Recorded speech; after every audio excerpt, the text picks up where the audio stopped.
সরকারি চাকরিতে কোটা সংস্কার ইস্যুতে চলমান আন্দোলনের বর্তমান পরিস্থিতিতে সরকারের সঙ্গে আলোচনায় বসার আবেদন করা হলেও দফায় দফায় সংঘর্ষ ঘটিয়েছে ছাত্র আন্দোলনের উপর ভর করা বিএনপি জামায়াতের লোকজন। এমনটাই দাবি করেছেন র‍্যাব ১০ এর অধিনায়ক মোহাম্মদ ফরিদ উদ্দিন। আমরা এটুকুতে মনে করি কোনো মানুষের জীবনহানি যেন না হয় এবং সরকারি সম্পদের কোনো ক্ষতি না করে উত্তেজিত জনতা রাস্তা ছেড়ে দিবেন, এটাই আমাদের প্রত্যাশা। এরপরেও যদি ওরা আক্রমণাত্মক হয়, সরকারি জানমালের ক্ষতি হয়, পুলিশ সদস্যদেরকে আক্রমণ করে, অবশ্যই রাইট অফ প্রাইভেট ডিফেন্সে যেটা করা দরকার আমরা কিন্তু সেটাই করব। এখানে সরকার বিরোধী লোকজন, এখানে কোনো ছাত্র নাই, এখন এখানে বিএনপি এবং জামাতের লোকজন। এদিকে সাধারণ মানুষের জানমাল রক্ষার্থে এবং যান চলাচল স্বাভাবিক রাখতে ঢাকা ৫ আসনের সংসদ সদস্য আলহাজ মশিউর রহমান মোল্লা সজলের নেতৃত্বে আওয়ামী লীগ, ছাত্রলীগ, শ্রমিক লীগ, যুবলীগ ও কৃষক লীগের সকলেই সতর্ক অবস্থানে ছিলেন সকাল থেকে সন্ধ্যা পর্যন্ত। ১৮ জুলাই বৃহস্পতিবার যাত্রাবাড়ির শনিরাখড়া, কাজলা সহ সন্ত্রাসীদের চিহ্নিত এলাকায় অবস্থান নেন তারা। সংঘর্ষে অংশগ্রহণকারীদের উদ্দেশ্যে এমপি সজল মোল্লা বলেন, আমাদের ধৈর্যকে যারা দুর্বলতা মনে করছেন তারা বোকার স্বর্গে বাস করছেন। কোমলমতি শিক্ষার্থীদের নামে লাশের রাজনীতি বাদ দিয়ে ঘরে ফিরে যান। এই সরকার সাধারণ শিক্ষার্থীদের প্রতি সহানুভূতিশীল। ঢাকা পাশের প্রতিটি অঞ্চলে আমাদের দলীয় সর্বস্তরের নেতাকর্মীরা ঐক্যবদ্ধ হয়ে আমরা রাস্তায় আছি। দুর্বৃত্তরা যাতে কোঠা আন্দোলনের নামে মানুষের ক্ষতি করতে না পারে।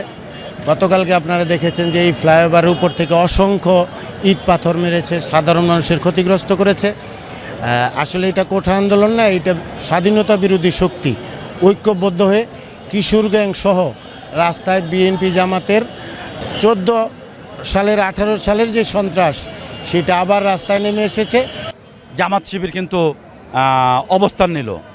তারা যে অরাজকতা তৈরি করলো কালকে, আমরা আজকে সেটা হতে দেব না। এর জন্য আমরা মাঠে আছি, আমরা তার মোকাবেলা করব।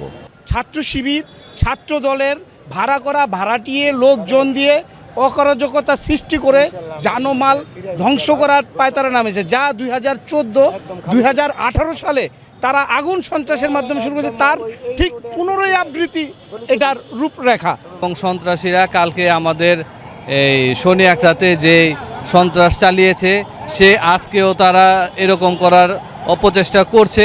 তাদের এই অপচেষ্টার বিরুদ্ধে আমরা এখনও রাজপথে আছি। ইনশাল্লাহ তারা যখনই কোনো অপতৎপরতা চালানোর চেষ্টা করবে, আমরা তাদেরকে কঠোর হস্তে প্রতিহত করব।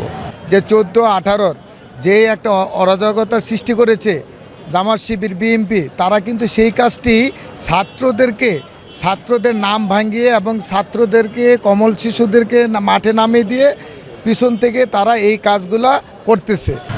আসলে কোটা আন্দোলন তো এখন চুরি হয়ে গেছে, তাদের কাছে নাই।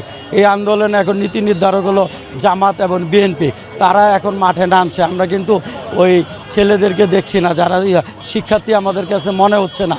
যারা আন্দোলনে ওইখানে গাড়ি পোড়াচ্ছে, অগ্নিসংযোগ করছে, তারা বেশিরভাগ কিন্তু আপনার অছাত্র। ছাত্রলীগের কোনো নেতাকর্মী মারা গেলে আলহামদুলিল্লাহ বলা হচ্ছে, যেটা সোশ্যাল মিডিয়ায় ভাইরাল হয়েছে। এই ব্যাপারে কি বলবেন? এটা আসলে খুবই ধিক্কার জানাই আমরা, যে কোনো মানুষ, আমরা ছাত্রলীগ করি বা যেই কোনো দলই করি, কেউ মারা গেলে কি আলহামদুলিল্লাহ বলা ঠিক? আপনি বলেন, কেউ মারা গেলে হয়তো আলহামদুলিল্লাহ তো কেউ বলতে পারে না। ওরা জাতির শত্রু, ওরা দেশের শত্রু। যারা বলছে, কারা বলছে? বিএনপি জামাত শিবিরই তো বলছে।